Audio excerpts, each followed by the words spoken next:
Okay, so if you're a parent with a kid about to start kindergarten, you totally know the feeling, that little knot of panic in your stomach, right? The checklists you find online are a mile long and it's just a lot.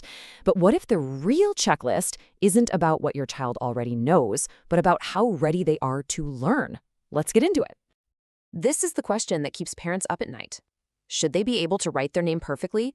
Count all the way to 100? Do they need to have a bunch of sight words memorized? Well, here's some really good news coming straight from teachers and parents who've been there. Nope, none of that is actually required. And this is the big secret, isn't it? It's not about trying to create some tiny little scholar before they even walk through the classroom door. What teachers are really looking for is a child who's curious, who's willing to try new stuff, and who's just excited to explore. It's a complete mindset shift, really, about what school readiness even means. So let's kick things off with our first big area, getting their mind ready. And look, this is not about drills or flashcards, I promise. Think of it more like packing their learning backpack with a few starter tools. You know, those basic habits that are going to set them up for success from day one. Here they are, the 3 big learning habits. First, we've got sparking that natural curiosity they all have. Second, it's about building their focus and that grit to stick with something when it gets a little tricky.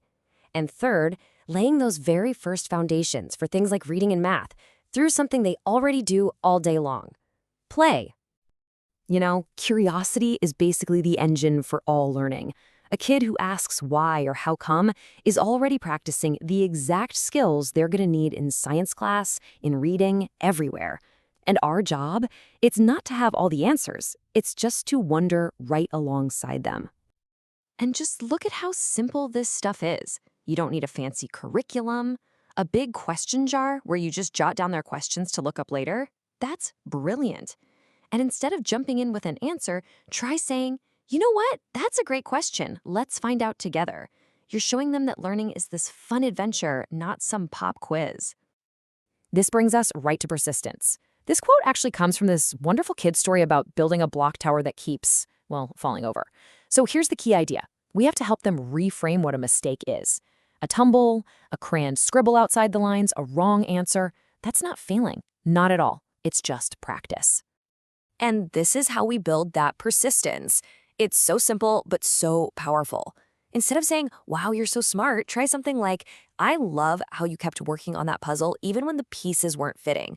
When you praise their hard work, you're helping them build what psychologists call a growth mindset, that deep down belief that they can get better just by trying. All right, let's move on to our second key area. We're talking about those practical everyday life skills. Because when kids can manage their own coats, their own lunch, their own stuff, they walk into a classroom feeling capable and confident, not overwhelmed and constantly needing a hand.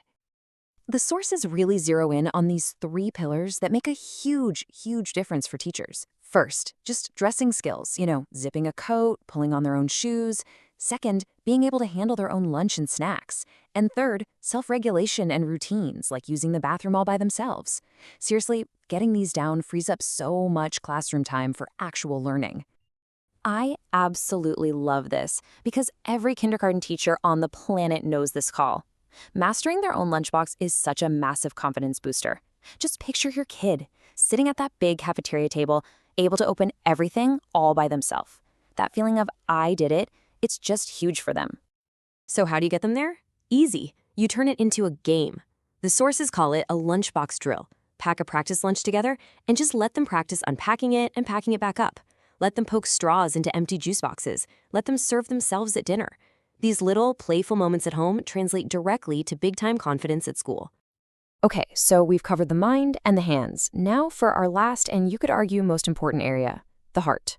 Social-emotional skills are without a doubt the foundation for everything else.